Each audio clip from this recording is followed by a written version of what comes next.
what he needs to do and okay. Well, thank you everybody for being here and anyone who's attending at home. I really appreciate it. Again, I apologize for all the technical difficulties. I'm a pretty good fireman, not so much an IT guy.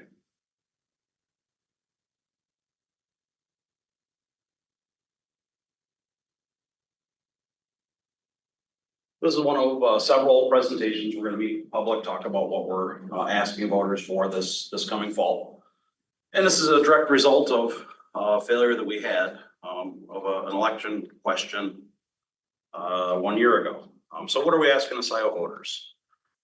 So last year we asked voters a question to expand fire services, and the voters rejected that. So what we did is we regrouped, we dug back into it, reduced the size and scope and the cost of the project, and we're asking voters a second time to approve something a little bit different. If voters were to approve this, the first thing that would happen is we would completely eliminate the existing 1.35 mil special assessment and replace it with a 2.7 mil millage for a 12-year term. The sole purpose of this would be to build and staff a second fire station for reduction of response times and improvements to the service that the fire department provides. Hey, and if anyone's got questions, just yell them out during the presentation. I'm happy to talk to you about it and have a dialogue. So today, what the residents have for fire protection. So today we have one fire station on Z Road. It's the geographic center of Scio Township, or close to it. 3 or 4 firefighters on duty daily, and we have an administrative staff that includes the fire chief, the assistant fire chief, who also functions as the fire marshal, and our administrative assistant. And what does your fire department do? So this is pretty typical of any suburban fire department throughout the United States. This is 2023 data, just under 1,600 calls last year. Of those, 57 were fires, about 3%. EMS, 714, about 41%. And it should be noted that we do not respond to every medical call in Scio Township. We have a third-party provider here on Valley Ambulance who's handled some of those calls alone. I wish I could tell you that number, but I can't get that data. Rescue calls are 117, about 11% of our call volume. That could be a car accident like you see in the picture here. Last year we had one gentleman who was working on a new construction home. He fell into the basement and it took us a while to get him out of there. He was pretty seriously injured. Well, those are general rescue calls. Hazardous conditions calls, carbon monoxide in the home, wires down after a storm, anything like that, conditions that could damage or hurt the public. Service calls. This could be a person locked in a car. We get those somewhat frequently. We'll go out and assess and see if a child locked in a car needs to be broken out immediately, or we can wait for a tow truck to come and remove the kid. Good intent calls. This could be anything from we got dispatched to a car accident. The police got there and said, "Hey, there's no injuries and no hazards. Okay, we're just going to go back in service instead of staying out on the freeway." Any type of call like that. 20% of our call volume, and then false calls. We do get a fair amount of false calls, 115 or 7%. Get called for a car accident on X road. We show up, search the road. There's no car accident anywhere. Some of them are malicious, some of them are misunderstood. This is pretty typical of your winter snowstorm. Cars slide off the freeway. We get called to go out there, evaluate, and they've gotten out and they're gone. So what's it look like if voters do approve this question? This question provides enough funding for us to construct a second fire station on Wagner near Liberty. It would take our staffing from 3 to 4 firefighters a day out of one station and staff 7 firefighters a day, 2 fire vehicles and an officer in charge out of 2 stations. And we'd also increase the admin staff to include a training officer. And I'm going to talk a little bit about that in a couple slides down. So have there been any studies showing need? Yeah, quite a few actually. In 2015, Carlisle Workman worked with former Chief Birch. They developed a strategic plan that planned for a second station to be built by 2020 on Wagner Road near Liberty. This is actually an excerpt from that plan they created. 2020, design and construct a second fire station, train firefighters, and put apparatus in the building. In 2018, Emergency Service Consulting International, this is a Virginia firm that the township hired. They came out, they evaluated the township, and they independently recommended a second fire station on Wagner near Liberty. In 2022, as most of you probably know, the township commissioned a fire services guidance committee. That was a lot of time spent, a lot of brain power went into that study. I was a participating member there, as were several in the room. And again, that study recommended a second fire station be built on Wagner near Liberty. So what are really our main issues that say, hey, how do we evaluate if we need a second fire station? Well, here's some of the issues that we looked at that we found to be the most persuasive and the most needed. MIOSHA has a respiratory protection standard, 2-in, 2-out rule. That was evaluated and found to be an issue. Our response times, adequate staffing and redundancy, improvement of training, improvement of the township's ISO or Insurance Services Office score, and ability to achieve EMS transport. I'll dive into each one of those individually. Oh, go ahead. No, you're at the slide I was gonna ask about MIOSHA. So MIOSHA, so they establish workplace rules for everybody. If you see a construction worker wearing a hard hat, you got to thank MIOSHA because it's a rule that they wear a hard hat. Folks on roofs have to wear harnesses when they're nailing shingles over a certain pitch, and it also applies to the fire service. Requires 4 personnel on scene before we can go into any immediately dangerous to life and health atmosphere. And most common we think about in the fire service is house fire. We show up with 3 folks and there's no known person inside the house. We have to wait until we have that 4th person on scene before we can enter the house. So action taken by the board in fiscal year 2025 budget is correcting this problem. We should have it addressed January, February of this year. We previously staffed 3 firefighters per day. We're working on hiring a 4th for each day. So MIOSHA 2-in, 2-out, we will meet. Yep. Real quick, on that, if you went to a house fire and you had 2 guys there and they couldn't go in because and there wasn't anybody else in Scio, you'd be waiting for help from other. Correct, yep. When we get dispatched to a house fire, we get indication that it's a significant fire. And when I say significant, I don't mean from a homeowner's perspective, I mean from a resource perspective. Yeah, we call for mutual aid and we wait for our neighbors to come before. And you just have to sit and wait. So firefighters, they don't like to sit and wait. So sometimes we'll work on getting water supply established. Sometimes we'll actually put water in through a window. It's much less effective than actually going inside and putting water on the seat of the fire. Most damage gets reduced when we get firefighters in the door and put the fire out. Response time improvements. Our goal is to have a 6-minute response time to any emergency in the community, 90% of the time. This is based on NFPA, National Fire Protection Association standards. Currently, we meet that about 45% of the time. The southeast section of Scio is has the longest response times and is the most densely populated. You can see this map here on your left. This is our incident heat map. The darker areas, the more red areas, more incidents, the lighter blues, fewer incidents. And it's no coincidence that areas with more people have more emergency calls. You can also compare that to our current response time map. The area in the green here, we make in our 6 minutes. Areas in yellow, we make that in 6 to 10 minutes. And then any area in gray, it's more than 10 minutes for us to get an emergency vehicle on scene. And I think this shows a pretty good picture, right? We're pretty busy here, kind of in the center of Scio Farms, and over off of Baker Road here. And if you look, we're almost to Scio Farms in that 6 minutes. Most of our calls are 6 to 7 minutes to get there. All this up and down Z, we're making in our 6 minutes. But then you look at these areas over here. All right, we're 6 to 7, 8 minutes here, 10 to 15 minutes down here. And here's some pretty high density population in Scio. Chief, you show that on Baker Road, you've got quite a density.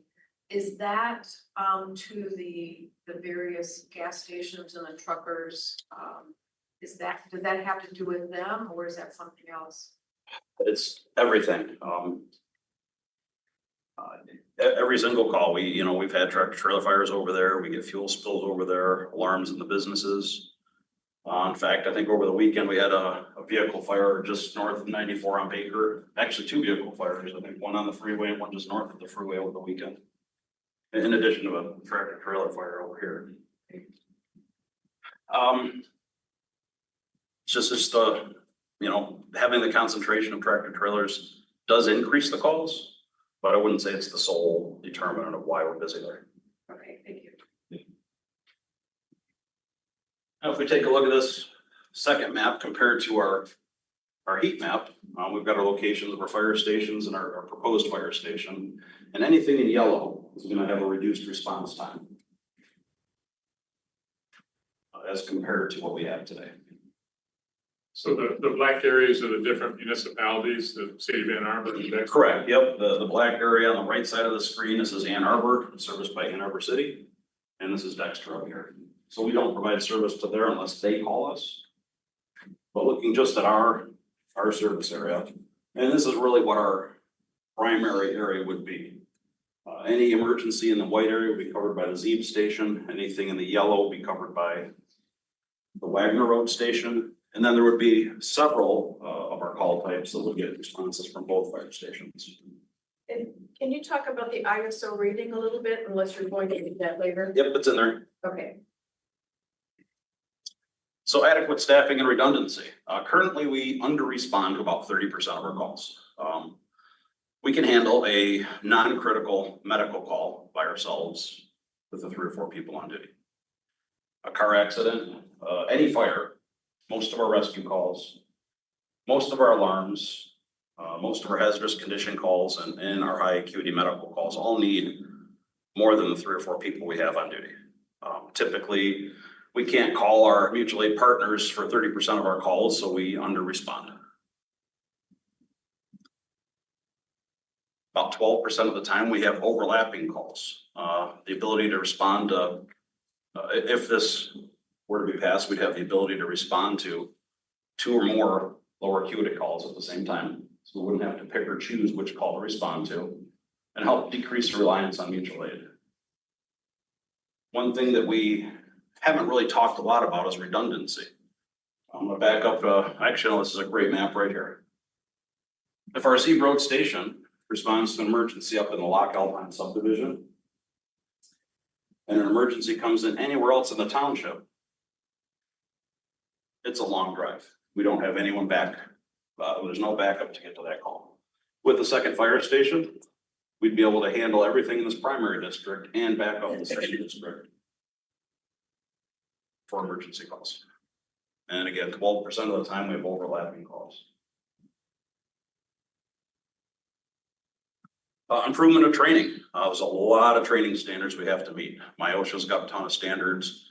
ISO, Insurance Services Office, Michigan Department of Health and Human Service related to our EMS licensure.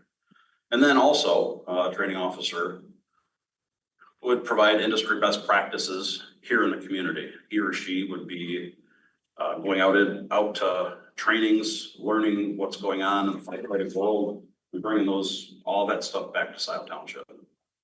Additionally, a training officer would provide consistent training amongst all shifts and all personnel, and again, bring newest techniques and tactics back to all our staff.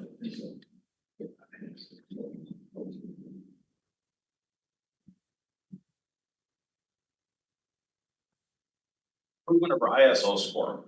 So ISO, Insurance Service Offices, evaluates the fire department, and all they do is measure risk. They assign you a numerical score based on that risk. Addition of a second fire station has the ability to reduce the ISO rating. We're currently at ISO 5. I think we can get to a 4 or a 3. That has the potential to reduce the homeowner's insurance costs. I have one example that I can offer. And then I'll talk a little bit about reduced ISO score and then other methods that insurers use to evaluate. I had a gentleman reach out to me, he lives in the southeast section, one of the condo buildings down there. Borders Ann Arbor, and he says his homeowner's insurance went from roughly $850 to $1,600 a year. And he wanted to know if what they were telling him is right. You know, it's based on we're more than 5 road miles from a fire station. Makes him an ISO 10. So I looked up at our report, I pulled the data off, I Google mapped to his house. So yeah, it's actually correct. So now he's paying $1,600 a year for a ISO 10. He was an ISO 6 before. If we can get that gentleman back down to a 6, and he's with the same insurer and they use the same methods to rate, we can cut his insurance rating or his insurance cost in half. He'd go from 1,600 back down to roughly 800. Other insurers use different categories or things to determine how they rate you. Closer to a fire station, I use State Farm, and they basically say, how close are you to fire station? That's how we rate your fire risk. That's one of the factors. So when you came to Scio Township in 2020. Yep. We had an ISO rating of 6. 6, and now it's a 5. Correct. So you have implemented things that have helped our ISO rating. Correct. And 1 is the best number to have. Correct. 1 is our best number. There's probably only about 300 or 400 fire departments in the US that are 1. I think Ann Arbor City just attained a ISO 2. And what do you think a second fire station would bring us ISO rating wise? So once we're fully staffed, better training records, personnel, you know, those are our biggest weaknesses in there, personnel training. I think we could probably get to a 3. Okay. It might take 1 or 2 cycles of 5 years to get there, but I think we can attain that. And so the cycle of ISO rating is now 5 years instead of 10. Correct. It was 10, our last rating was 2023, so we're due up in 2028 again. So one of the things the Fire Service Guidance Committee wanted to do is attain EMS transporting abilities. That's getting pretty critical. We have a third-party provider here in Washington County. It is an uncontracted third-party provider that does medical transports, Huron Valley Ambulance. They're having troubles with staffing, although lately I think they've been getting better. But there's absolutely nothing to say with no contract, and they won't give us a contract, that they're gonna be here tomorrow. You know, as part of this reduction in scope that the voters are looking at for the 2.7 mils, we removed that component from the program or from the proposal. Huge reduction in cost, dropped down 9 firefighters and equipment cost out of there. But, you know, this is something that we're gonna have to keep an eye on because it might not be a viable long-term solution. You know, if our EMS provider says January 1, 2026, we're no longer providing a service, we gotta figure it out. So the plan as recommended by the Fire Service Guidance Committee, and this is what did not pass last year. We're about 33 firefighters for emergency response, 9 on duty daily. And that broke down a little bit different. 2 fire vehicle staff with 3 each, a rescue or an ambulance staff with 2, and then an officer in charge. And again, this was rejected by voters in 2022. Bonding for capital needs, the Fire Service Guidance Committee recommended we bond for a building, bond for a ladder truck, bond for a water tanker. We did preliminary schematics for about a 17,000 square foot, 17,500 square foot building.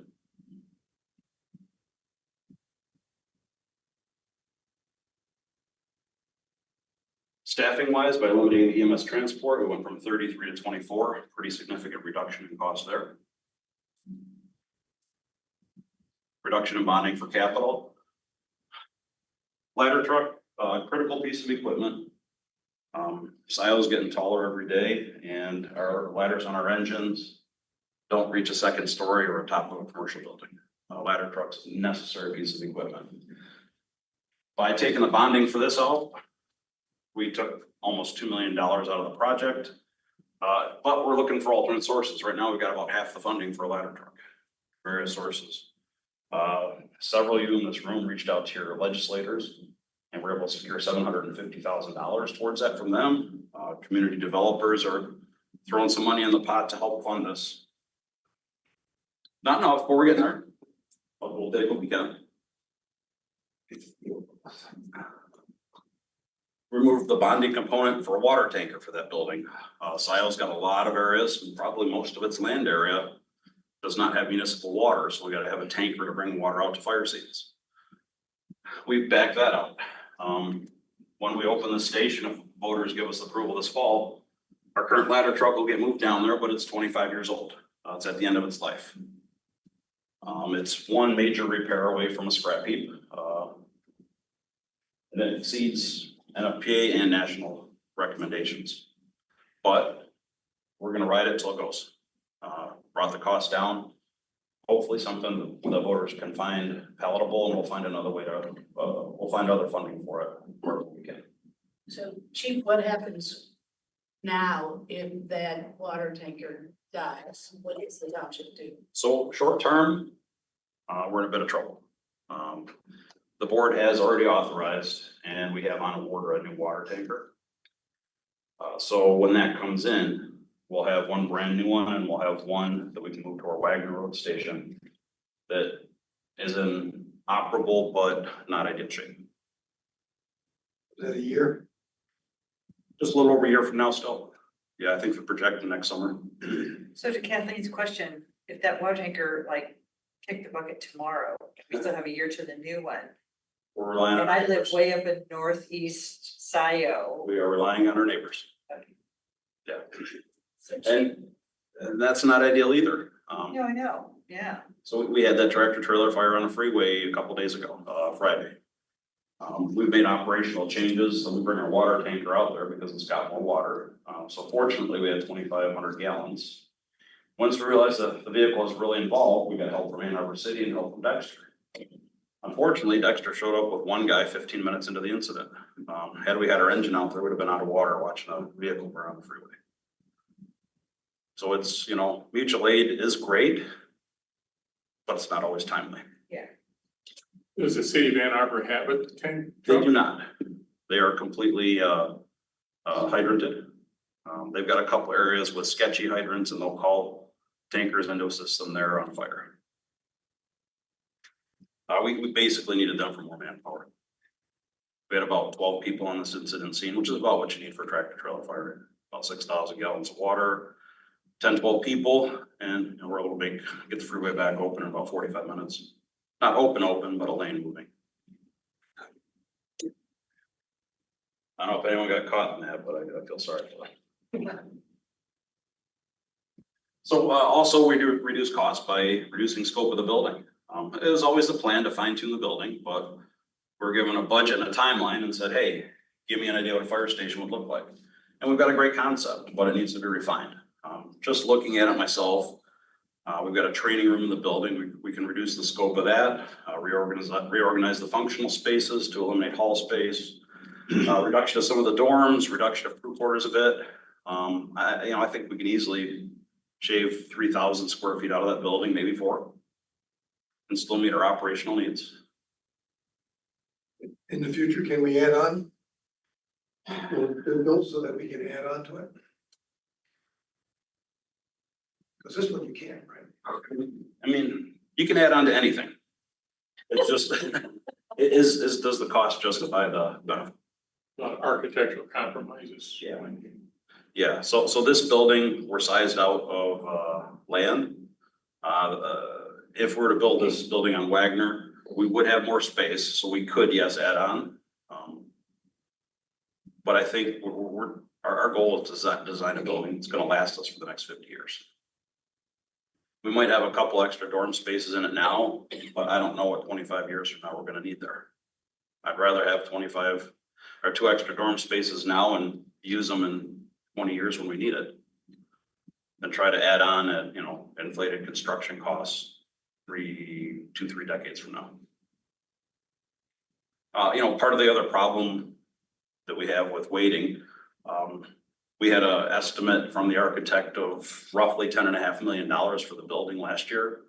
We're reducing size and scope, but costs are going up, so I don't know how much cheaper the building is gonna be. If we wait another 5 years, we're probably looking at another 2 million, I don't know. You know, I'm not a construction guy, but construction costs are gonna continue to go up. New station is gonna provide for adequate office space. Our building next door, the fire station, was actually designed, in a time when we got service from Dexter. It was built as a Dexter substation, so it doesn't have the administrative space we need.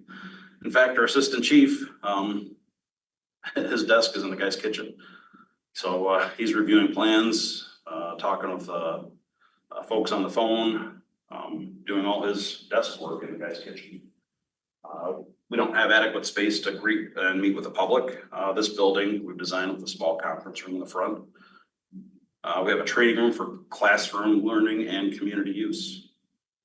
I would love to be having a meeting about a different fire station from a fire station, but we just simply don't have the space to host the public in our current building.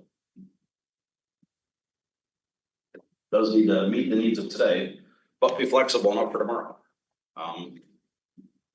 I really don't know what tomorrow brings for us. I know it's gonna be more building, we'll be busier. But you know, if we build this building today, there's potential we could collaborate with our neighbors and save us both money in the long run. But you know, it's something we gotta be prepared to do. And this does meet modern design standards. We spent a lot of money next door. In the fire service, we have dirty spaces and clean spaces. We spent a lot of money actually creating the dirty spaces next door. That's where we keep all our contaminated equipment. That's where we do all our washing.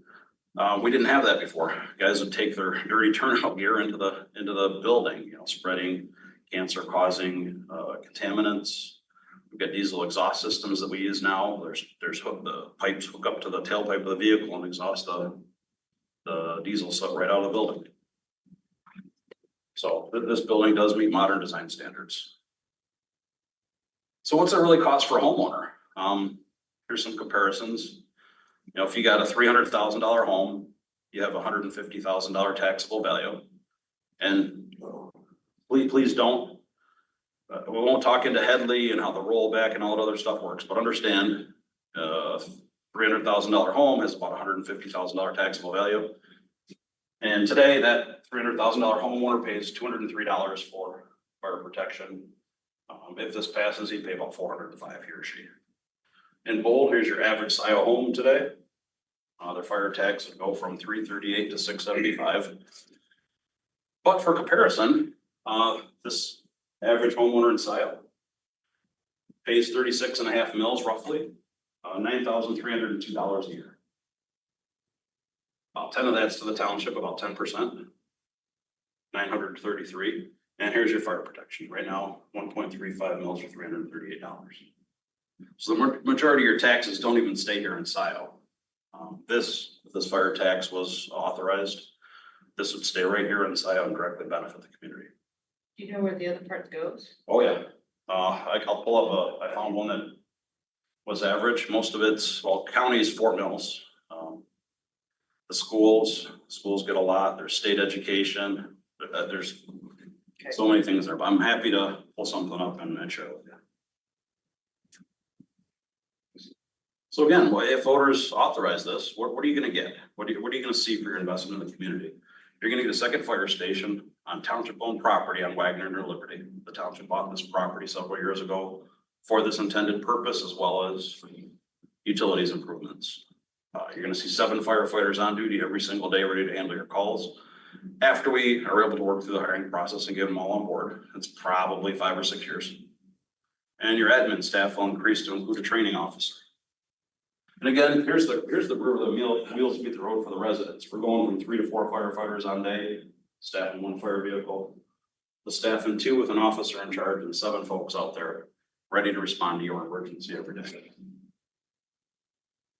And where can we get more info? There's my email address. You can email fire@sciotownship.org. It's the whole administrative staff. There's a phone number for the fire station. There's our website. If you go to that website and go about halfway down the page, business plan. Mr. Reed helped put together about a 17-page plan. It's sitting right up here in the front. Yes, sir, you. It explains this in much more detail than I have. And if you're computer savvy, hit that with your phone, the QR code will take you right to the website. Any other questions I can answer? Yes. Some people feel that we really just need EMS. Can you address that? Sure. You know, for one, I'm gonna pull back to the statistic here.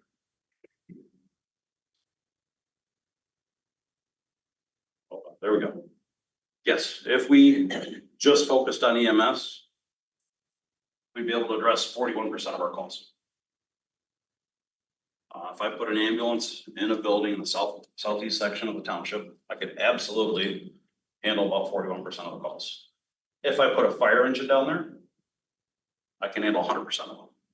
But not even 41% because they're all not in down there. Correct. So maybe only 25%. Potentially, yeah.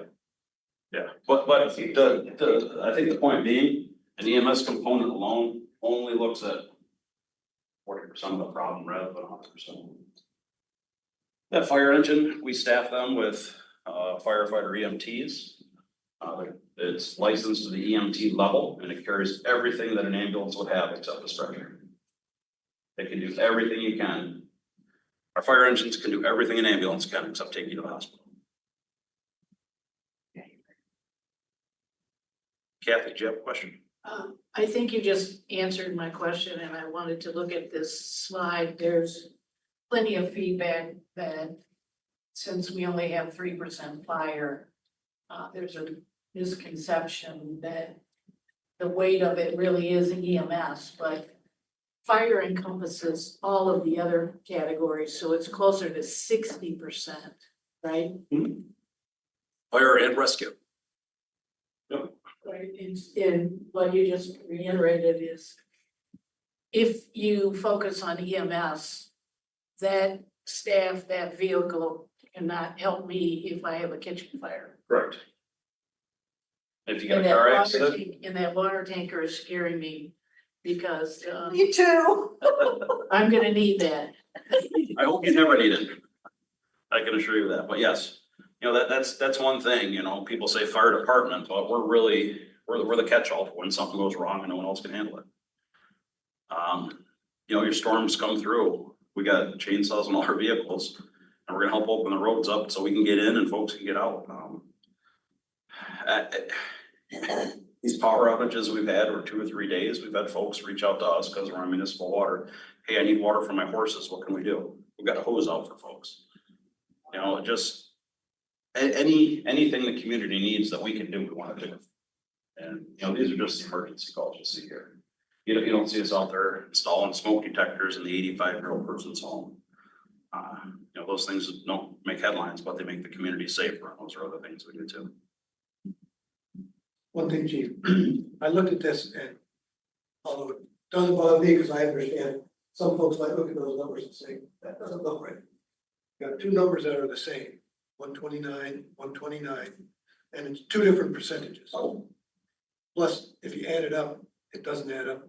Unless I did it wrong, it doesn't add up to 1595. So check your numbers, please. So, yes, yeah. Is there a miscellaneous that you didn't have? There's a couple other categories I didn't even include. Okay, all right. These are just the main categories, but yeah, there's absolutely a math error here. That's absolutely my fault. Unfortunately, John Boyle won't be in the audience, so. But, and one more thing, when you said it's a 6-minute response, the 6-minute response time, preface that or follow that with from when we're notified. 100%. That is something that I always try to say. From when we get notified of a call, we want to be at your doorstep in 6 minutes. I can't control anything that happens before that.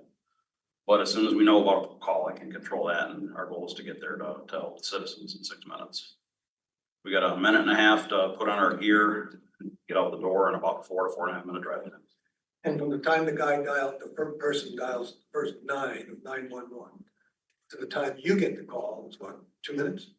I wish I could tell you. Yeah. I'll probably give you more details than you want, but Washtenaw County has a primary public safety answering point.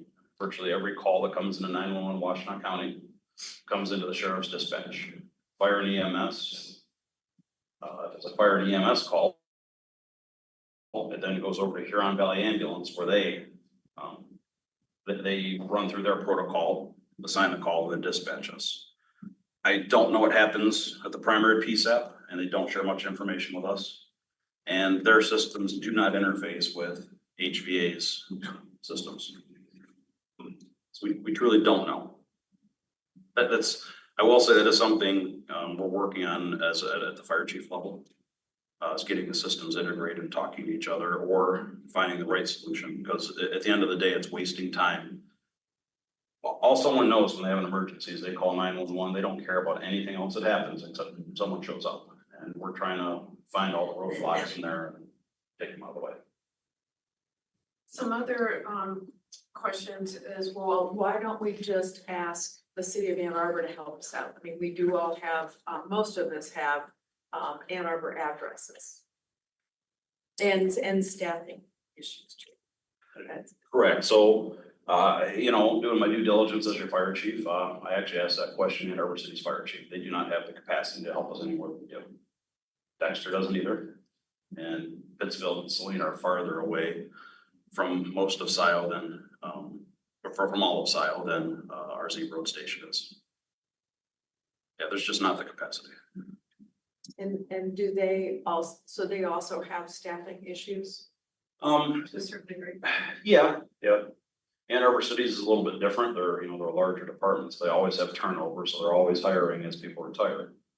But in having conversations with the chief there, he sees the needs for more apparatus on the road. Which brings up an additional question along those lines. It's kind of my understanding, it has been in at least the last couple of years, is that there are more positions open than there are necessarily qualified people to fill them in the state of Michigan. And so we are competing against other stations around the state. Is that correct? Spot on, yes. One of our most recent hires,